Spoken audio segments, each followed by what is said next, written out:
दोस्तों शाहजहांपुर के एक थाने में एक लड़का कैद हुआ रहता है। उसी के साथ में सऊदी की एक खूबसूरत मल्लिका उसके साथ में कैद हुई रहती है। दोस्तों सऊदी की जो खूबसूरत मल्लिका होती है जिसका देख रेख लेडीज पुलिस करती है और उस लड़के का देख रेख जेंट्स पुलिस करती रहती है।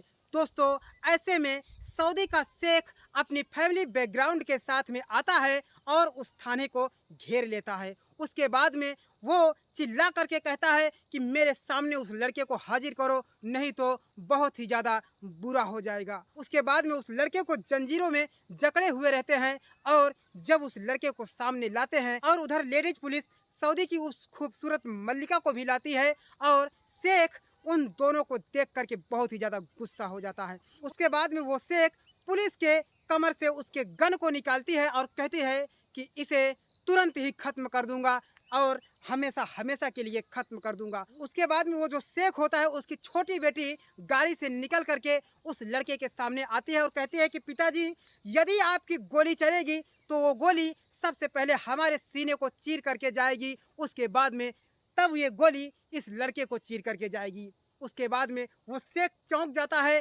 कि ये तो हमारे साथ में आई थी और इस लड़के के बुराई कर रही थी, लेकिन यहाँ पहुँच करके ये मेरी छोटी बेटी इस लड़के के साथ में क्यों हो गई।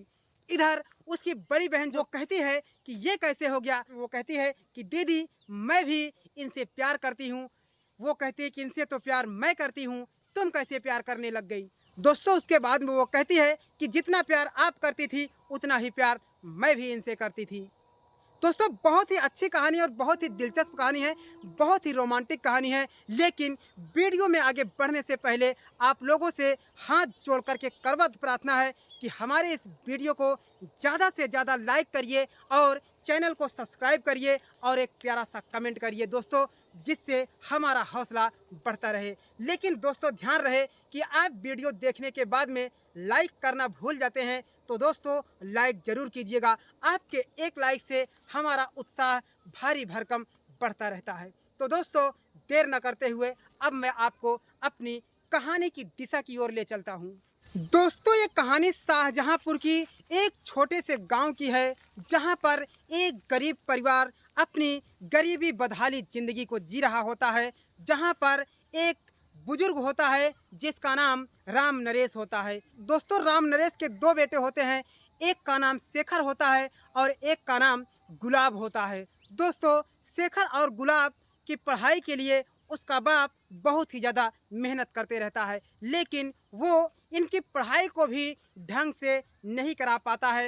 एक दिन राम नरेश अपने शेखर और अपने बेटे गुलाब को बुला करके कहता है कि बेटा मेरी इतनी औकात नहीं है कि मैं तुम लोगों को अच्छी पढ़ाई करा सकूं, लेकिन अगर मेरी मानो तो तुम लोग एक अच्छा सा काम सीखो और उस काम को सीख करके क्यों नहीं तुम लोग विदेश निकल जाओ और वहीं पर अपनी किस्मत आजमाओ, हो सके तो इस घर की गरीबी दूर हो जाए। दोस्तों बस क्या था कि गुलाब और ये शेखर अपने पिताजी से कहते हैं कि पिताजी जैसे ही आपकी इच्छा हो हम लोग आपकी इच्छा को नहीं तोड़ेंगे। दोस्तों उसके बाद में जो ये गुलाब होता है वो बड़ा बेटा होता है और शेखर छोटा बेटा होता है। दोस्तों गुलाब ड्राइवरी सीखने लगता है और शेखर जो होता है वो कारपेंटर का काम सीखने लगता है। दोस्तों दोनों अपने अपने काम को सीख करके निपुण हो जाते हैं और इधर राम नरेश अपने छोटे से एक खेत को बेच देते हैं और जो पैसे मिलता है वो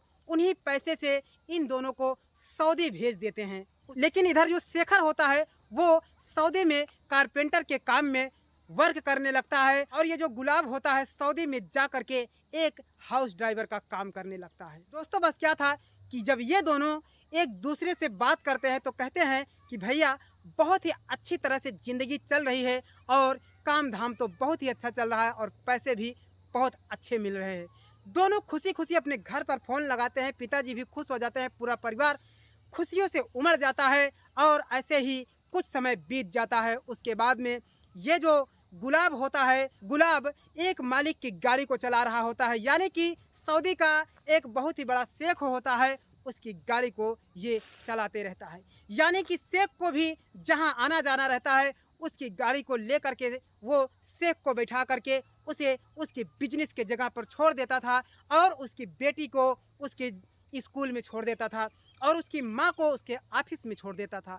दोस्तों, यही बस उसका गुलाब का कारोबार था। लेकिन ये जो शेखर होता है, शेखर एक बिल्डिंग में अपने कारपेंटर के काम को कर रहा होता है, यानी कि जो छत का कारोबार होता है, जो छत का स्लैब होता है, वो अपने उस काम को कर रहा होता है। ऐसे में एक दिन की बात है, वो जो शेख होता है यानी जो गुलाब ड्राइवर होता है, उसका जो शेख होता है उसकी एक बेटी होती है जिसका नाम नूरजहां होता है। दोस्तों, नूरजहां की खूबसूरती को देख करके कोई भी मर्द अपने आप को रोक नहीं सकता था।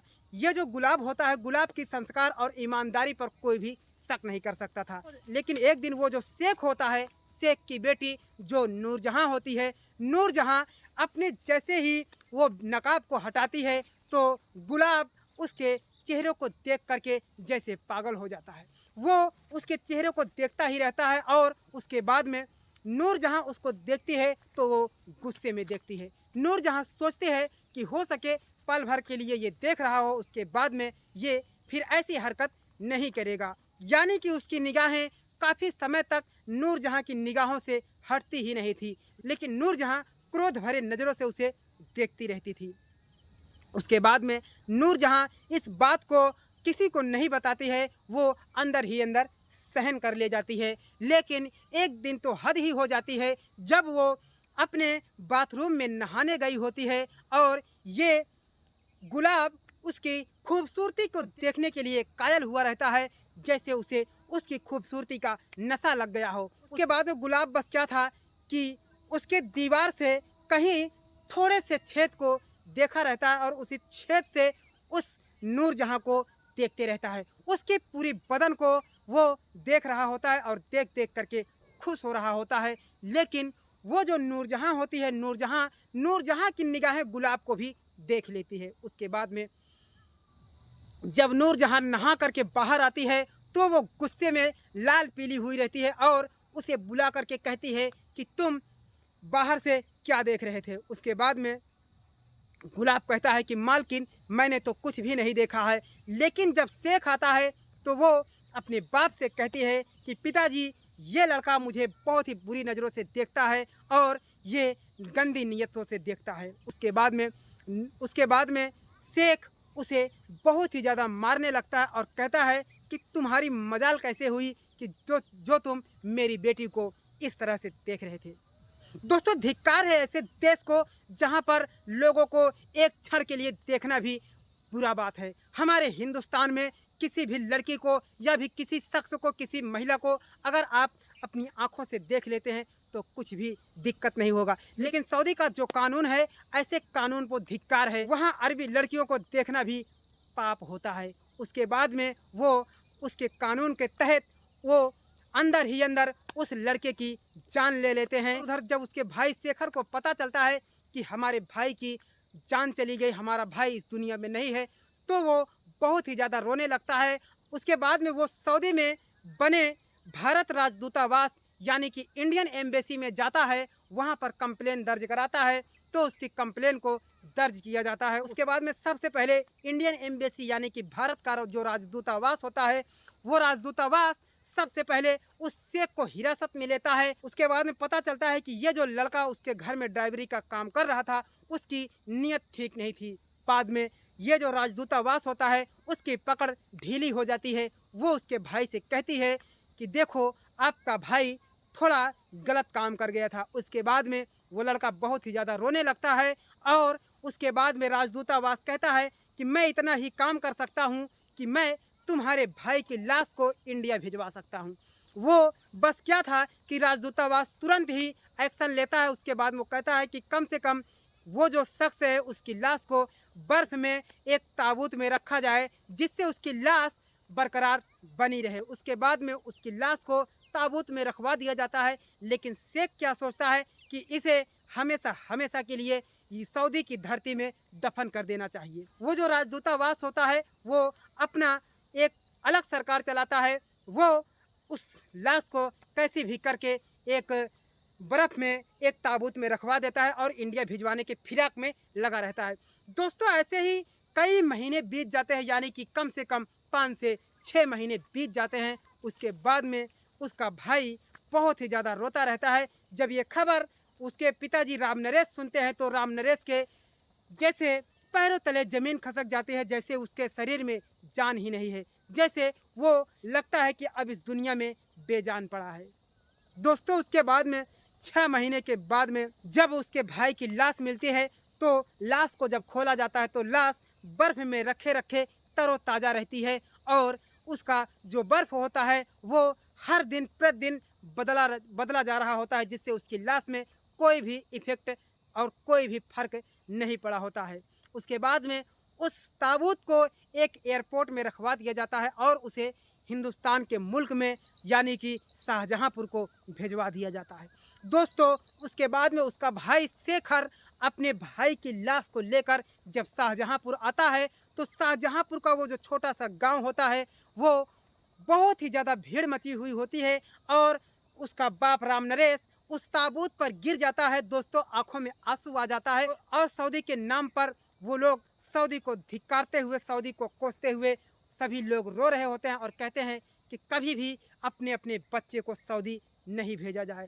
उसके बाद में आंखों में आंसू आ जाते हैं, लेकिन इधर शेखर की माँ भी रो रही होती है कि मेरे बेटे मेरे घर पर ही अच्छे थे, आज देखो मेरे बेटे की मृत्यु हो गई लेकिन मेरे बेटे की लाश मुझे 6 महीने के बाद मिली है। यही सब कह करके रो रहे होते हैं और ये जो शेखर होता है अपनी माँ से कहता है कि माँ कसम है मुझे आपकी कोख की, अगर ये जो शेख मेरे भाई की जान लिया है, अगर मैं इसकी बेटी को आपकी बहू नहीं बनाया, मैं आपके पेट का जन्मा बेटा नहीं हूँ। उसके बाद में दोस्तों माँ कहते हैं कि बेटा अब मैं तुम्हें सऊदी जाने ही नहीं दूंगी, लेकिन वो कहता है कि माँ अगर एक बेटा चला गया तो मुझ पर भरोसा रखो, मैं उस शेख की बेटी को तुम्हारी बहू बना करके रहूँगा।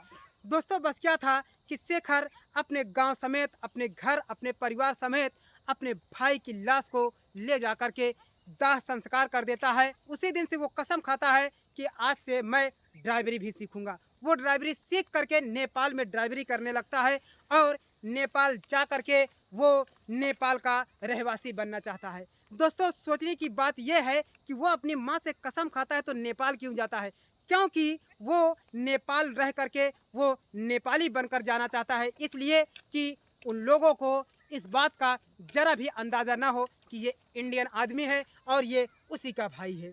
दोस्तों उसके बाद में वो जिस कंस्ट्रक्शन में काम कर रहा था वहाँ का एक फोरमैन से बात करता है कि मुझे उस शेख के घर का कैसे भी वीज़ा दिलाओ, मैं एक नेपाली बन गया हूँ और नेपाल का मेरे पास पासपोर्ट भी है, नेपाल का हर आईडी हमारे पास मौजूद है।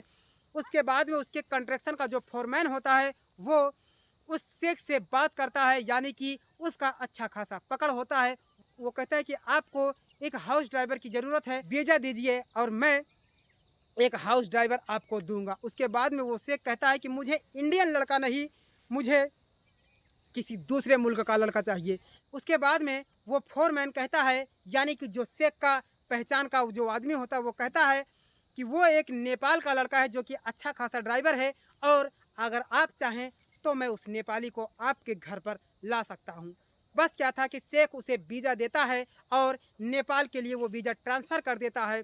इधर शेखर जो है जब घर पे आता है इसके तो वो उसका नेशनलिटी यानी कि राष्ट्रीयता उसका नेपाली होता है। जब वो शेख देखता है तो शेख उसे समझाता है, कहता है कि मेरे घर में एक बहुत ही बुरा काम हो गया था, अगर तुम भी ऐसा करते हो तो तुम्हारे साथ भी हो सकता है, ना जाने क्या हो जाएगा।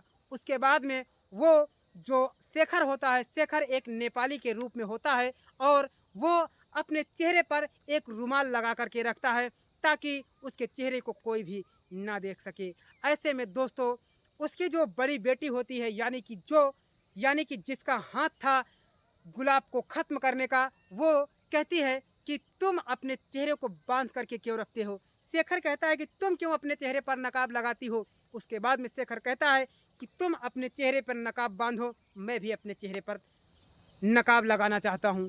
दोस्तों बस क्या था कि वो जो उसकी बेटी होती है यानी कि नूरजहाँ, वो उसके चेहरे को देखना चाहती है कि कौन है ये लड़का जो हमारी तरफ देखता ही नहीं है और अपने चेहरे को भी नहीं दिखाता है। लेकिन दोस्तों यही बात को लेकर के एक दिन जब वो शेखर अपने बाथरूम में नहा रहा होता है तो इधर उसकी बेटी उसके चेहरे को देखते हैं तो वो देखती ही रह जाती है, क्योंकि ये जो शेखर होता है उसकी बेटी से भी कई गुना खूबसूरत होता है। अब ये नूरजहां न जाने क्यों उस बात को भूल करके उसको मन ही मन अपना दिल दे बैठती है और शेखर को देखते ही रहती है।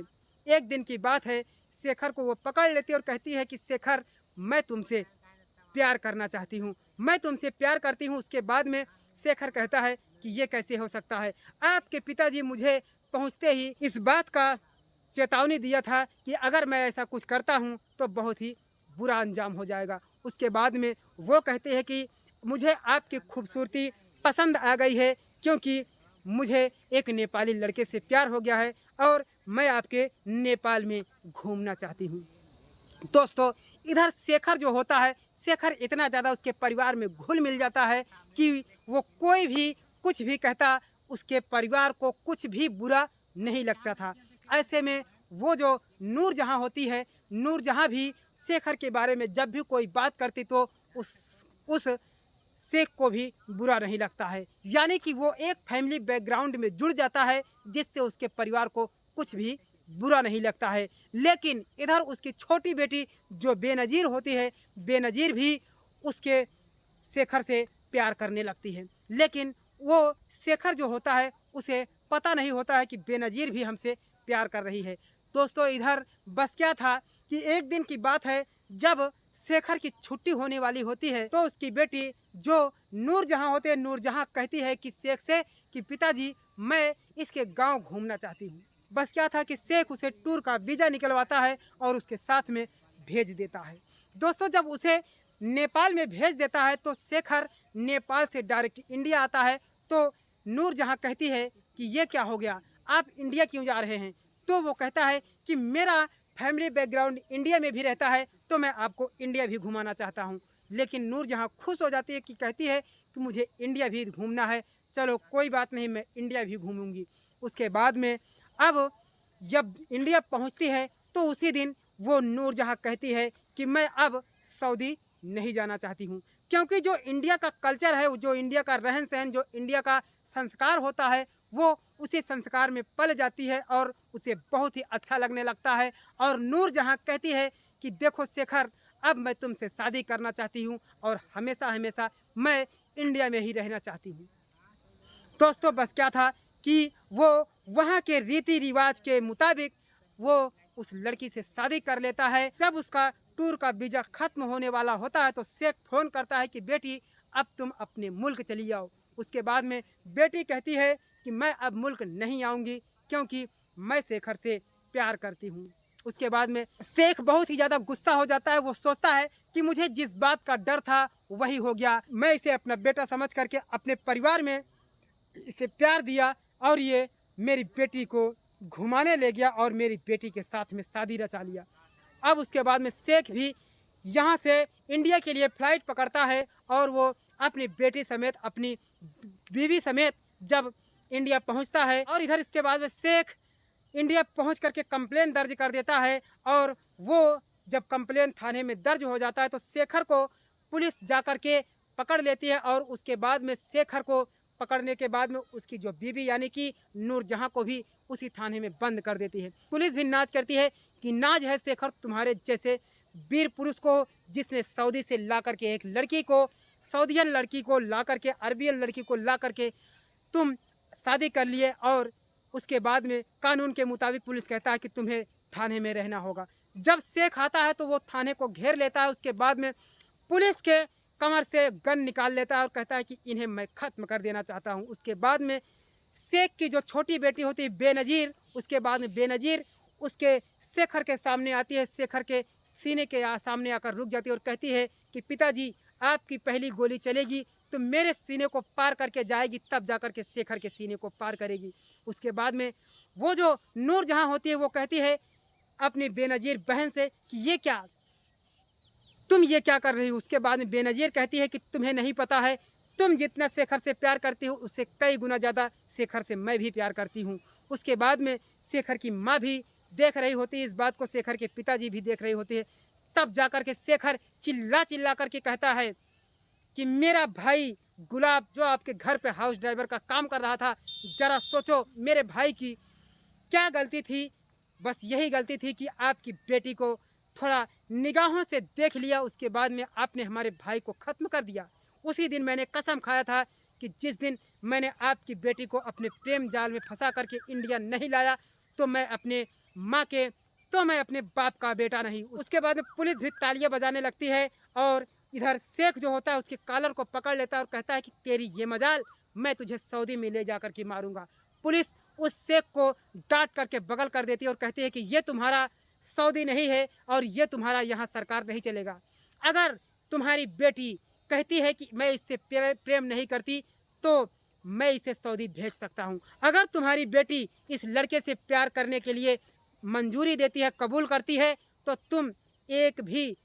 तुम आंख भी नहीं दिखा सकते हो इस शेखर को। उसके बाद में तो उस शेख की दोनों बेटियां उस शेखर को कहती है कि मैं इस शेखर से प्यार करती हूँ और उसके बाद में पुलिस जा कर के शेखर के साथ में दोनों बेटियों से शादी कर देती है। उसके बाद में उसकी दोनों बेटियां उस शेखर के साथ में रहने लगती है।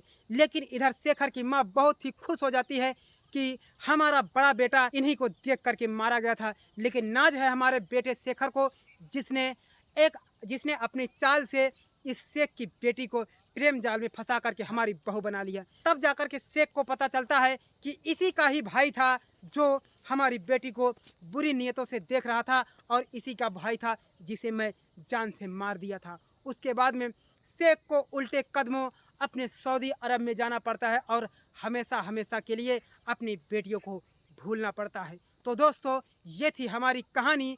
अगर दोस्तों कहानी ज़रा भी अच्छी लगी हो तो चैनल को कर दीजिए सब्सक्राइब और वीडियो को कर दीजिए लाइक। आपके एक लाइक से हमारा हौसला बढ़ता रहेगा। तो दोस्तों फिर मिलते हैं किसी नेक्स्ट वीडियो में, तब तक के लिए सागर को दीजिए इजाज़त। जय हिंद, वंदे मातरम।